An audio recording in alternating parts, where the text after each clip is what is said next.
Welcome back, everyone. Jake here. Currently, we're on day 84 of Russia's disastrous invasion of Ukraine, and last week I caught a cold and lost my voice. I'm just now starting to get it back, but we've got to make an update video today because there's lots of good news for Ukraine, lots of terrible news for Russia, and someone who didn't lose their voice last week was Kalush Orchestra with their winning song Stefania. They won the Song Contest Eurovision for the year 2022. It's an incredible story, an incredible journey for this group of musicians. If you've not seen their music video for the song yet, I'll link it down below. I highly recommend you check it out. There's also a behind the scenes how they filmed the music video, in which they filmed scenes on location in towns like Bucha, Irpin, Hostomel, Bordianka. Sites of Russian war crimes, Russian war atrocities, the fact that this group of musicians can raise awareness across the continent, raise awareness across the world in order to help the Ukrainian cause. Additionally, these guys just look like a great group. They're going to auction off their award, the little statuette that they won for the contest, and hopefully some billionaire around the world participates in the auction, bids a very high amount, and that money can be put to good use, helping the Ukrainian people. And for those of you who say, it's just a song, it's just a contest, it doesn't actually change the dynamics on the ground for the Ukrainian forces, let me show you this clip of an Azov style fighter underground in Mariupol, and he's going to be singing their song, Stefania. Let's just listen to a little bit of this. Stefania, мамо, Stefania, розквітає поле, а вона сивіє. Заспівай мені, мамо, колискову, хочу ще почути твоє рідне слово. That's absolutely incredible that this Ukrainian fighter, who's looking pretty thin now, he's been holding out underground for over a month in this steel factory, and somehow these Ukrainian fighters still have internet, they still have electricity, they still have their phones, and they know about the song, they know about the contest. This is giving them hope. It's giving Ukrainian people the morale to continue fighting until they win. And ultimately, good news, I guess, is that 52 of the seriously wounded fighters were finally evacuated, and this is a huge strategic blunder for Russia because ultimately Russia took the deal that the Ukrainians were offering them over a month ago. Ukraine was saying, let international observers participate in our surrender, allow our seriously wounded to get out, and exchange them for Russian POWs. It's a pretty good deal for Russia to get back able-bodied prisoners of war in exchange for wounded Ukrainian fighters. Russia didn't want that deal over a month ago, so they wasted a lot of time, a lot of resources, a lot of manpower, just pointlessly bombing this steel factory every day. The Ukrainians inside never surrendered, but it looks like a couple hundred of them have finally gotten out. I think there's still a couple hundred more holding out underground, waiting for maybe better terms, but think about, once again, the manpower and resources diverted from contributing to the effort in Donbass on the Russian side. Russia should have ended this standoff over a month ago, and even on unfavorable terms, it still would have been beneficial just to not have them become martyrs in perception of the media, perception online.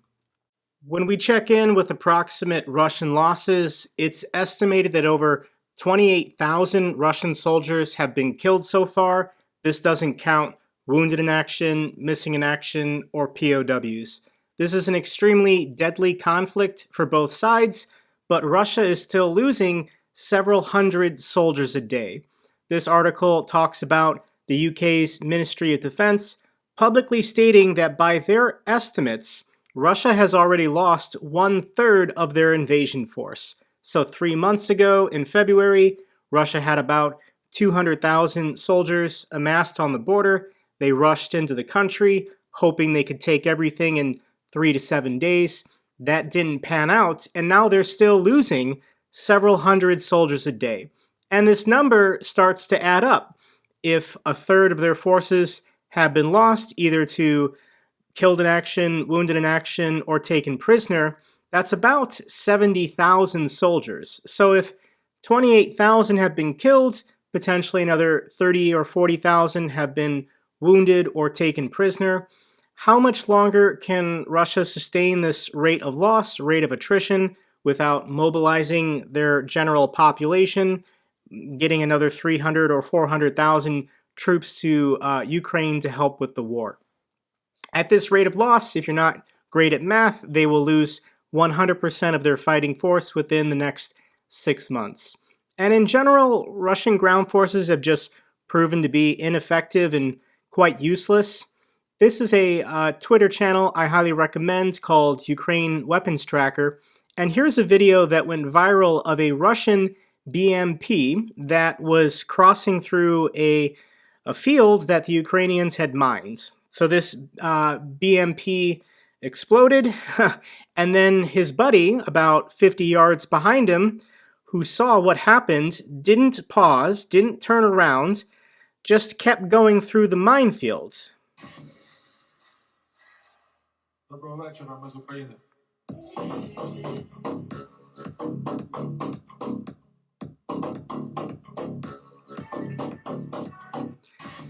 And that's another 2 Russian vehicles lost, another 4 to 6 personnel for sure gone. So what is Vladimir Putin going to do? Here's a slick video that the Ukrainian army made about the use of their M777 howitzers. On the barrel, it's signed "From America with Love." I'll show you just a little bit of this.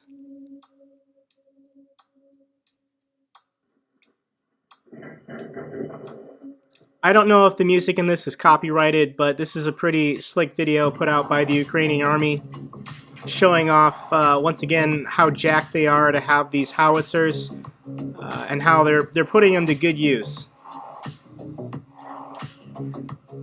I'll link this video down below if you want to check the whole thing out. But here is a picture of Ukrainian artillery in action, and the Ukrainian armies claim to be using these new M777 howitzers, and they hit a Russian ammunition depot near Izium. This is what is left of the depot. Obviously, everything inside exploded. All the munitions were lost for the Russian forces. How many casualties in this event, anyone can say. Here's a picture of Ukrainian forces making it to the Russian border outside of Kharkiv. The narrative from the last week is that Ukraine has won the Battle of Kharkiv. Russian forces have been pushed back across the border. And just pictures and images like this are just absolutely unbelievable. When we check in with the war map, it's obvious that Ukrainian forces in the south and the Donbass are just trying to hold, but they're making serious progress pushing Russian forces back from Kharkiv. Now, you can go ahead and say that this is a strategic withdrawal as Russia wants to focus on the Donbass, but if you're trying to achieve a political end at some point, you need to have taken extra territory to go to the negotiating table to say, hey, we'll give you back this land around Kharkiv if you give us concessions and say the Donbass is part of Russia. So the fact that Russia is giving up absolutely any territory, I do not accept that as a smart move or a well thought out strategic withdrawal. The Russian forces are just expended. Their morale is low. They're running out of supplies. And the Ukrainians are going to keep pursuing them. They're not going to quit. So they're going to start pushing from the north to basically cut off the Russian forces in Izium, and potentially they could retake that town in the next couple weeks. Here's an article: Russia's offensive in Ukraine has lost momentum. And yeah, I mean, there was supposed to be this big push up to the March 9th Victory Day celebration. They were going to get all of the Donbass region once they gave up on their campaign in the north. Absolutely nothing is happening.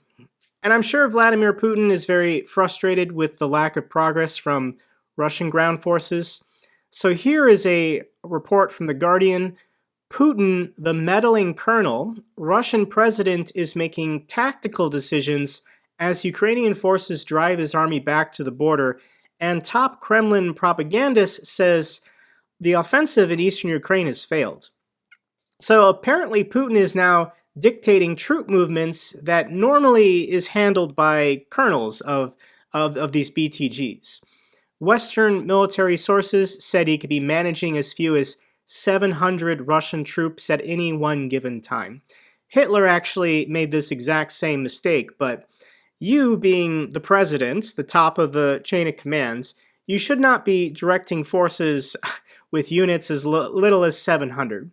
The reason why is because if colonels and generals know that the boss, the guy at the top, is making decisions, that will paralyze them. So now you have hundreds of colonels and generals in the Russian military who are not responding to Ukrainian forces. They're not taking initiative because they know Vladimir Putin is scrutinizing every decision personally. So this is a huge strategic disaster for Russia if Vladimir Putin actually is calling the shots of what forces go where and what forces do what from Moscow. This is not how a professional military should be operating. If Putin doesn't have competent military leadership, then he should find competent military leadership, but trying to micromanage this is only going to benefit Ukrainian military forces going forward. The next huge strategic defeat for Vladimir Putin last week was Sweden and Finland have formally submitted their bids to join NATO. Now, Turkey has a slight objection. Erdogan just wants attention. He'll drop it at some point in the future, and I'm sure by this summer, Sweden and Finland will formally join NATO. And here's a tweet that I thought was pretty accurate. According to realist theories, Russia invaded Ukraine because of her NATO ambitions. Hence, it should now be invading Finland and Sweden. Instead, Vladimir Putin basically said, no big deal. So much for the realist theory of stopping NATO expansion to Russia's borders. So it's obvious that Putin just wanted to invade Ukraine because he wanted to take control of Ukraine. NATO was always a distraction. And Finland joining NATO is a strategic defeat for Russia given their shared border. This border is about 800 miles long. In addition, Finland is pretty close to St. Petersburg, so potentially by the end of the summer, Finland will start housing NATO forces or building a permanent NATO base pretty close to St. Petersburg. And Finland is seizing this opportunity now to join NATO basically while Russia is distracted. Russia can't afford to attack Finland now, and they can't open a second military front when they're already performing so poorly in Ukraine. But of the two joining NATO, Finland and Sweden, Finland makes sense to me.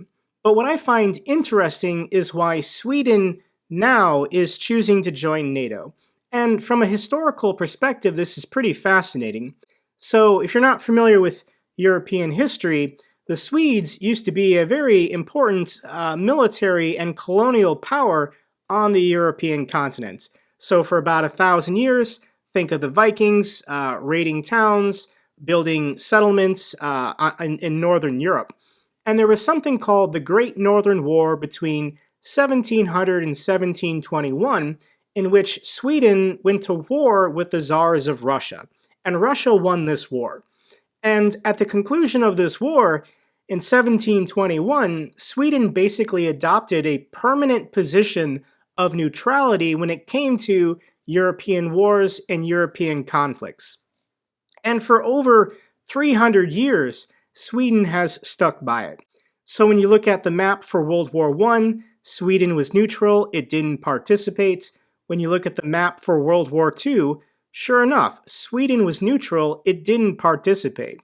Everybody thinks about Switzerland when it comes to being famously neutral, but Sweden, is giving up on basically 300 years worth of tradition and history and potentially peace with Russia to now formally join NATO, formally come to the aid and defense of all these other countries in the region. They don't want to see Russia rise again.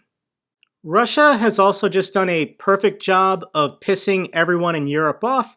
Here's an article titled, Russian TV Host Refuses to Apologize for Reports on Mock Nuclear Attack on Ireland.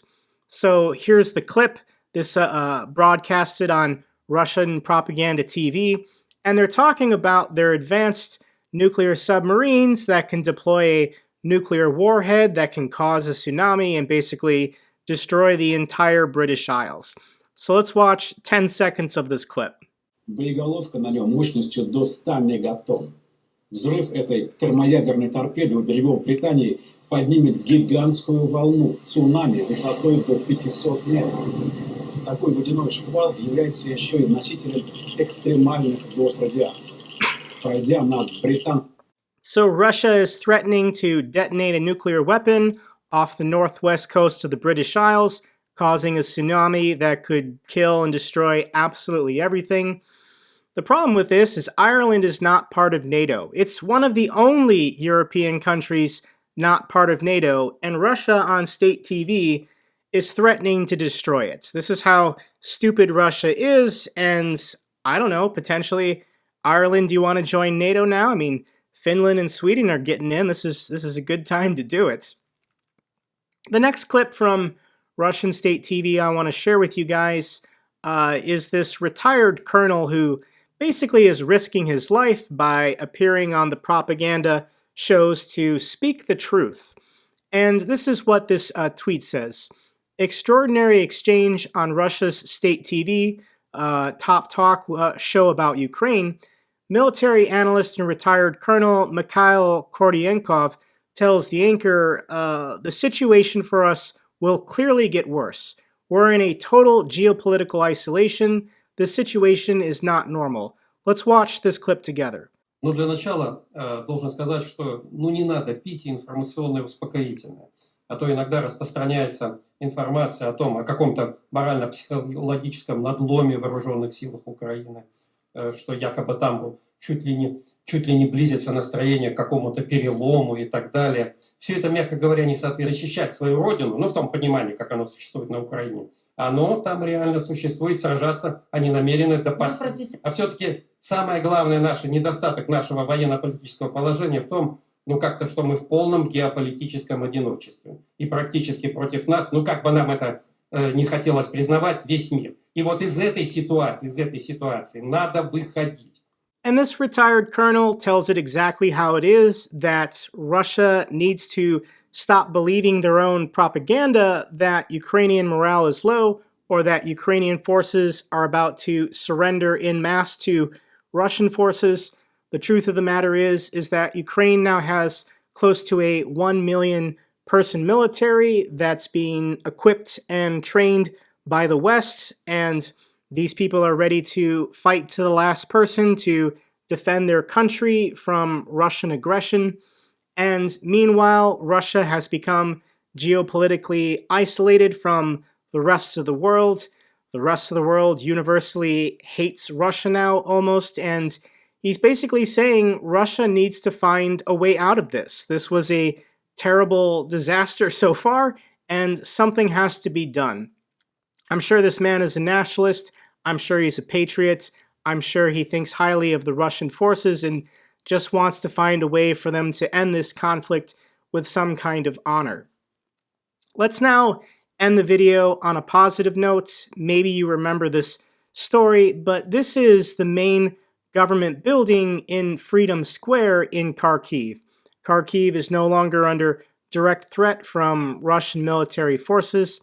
When Russia deliberately targeted this government building, the bombing was captured on CCTV, so we can watch this together to see the exact moment that the strike occurred. There was then lots of video in the aftermath of what this attack looked like.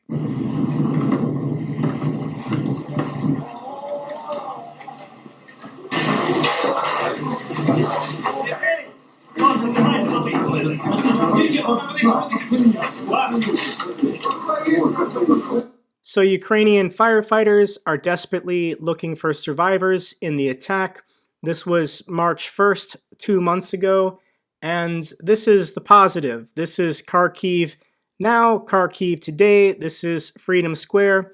Obviously, it's going to take years and a lot of money to repair the building, but the people of the town are trying to return to some level of normalcy, and hopefully Russia pulls back.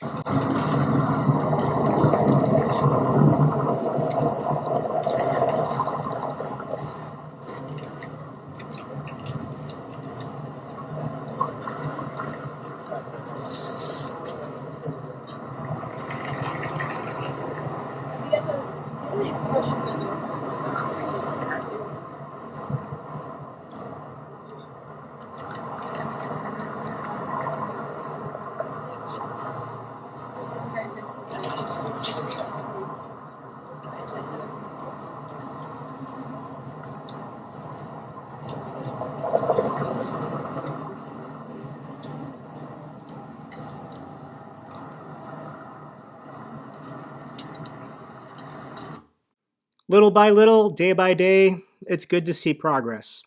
If you guys found this video informative, give me a thumbs up. It really helps out with the algorithm. If you know something I don't, leave me a comment down below. I appreciate you guys watching my videos. Till the next one, take care, be safe.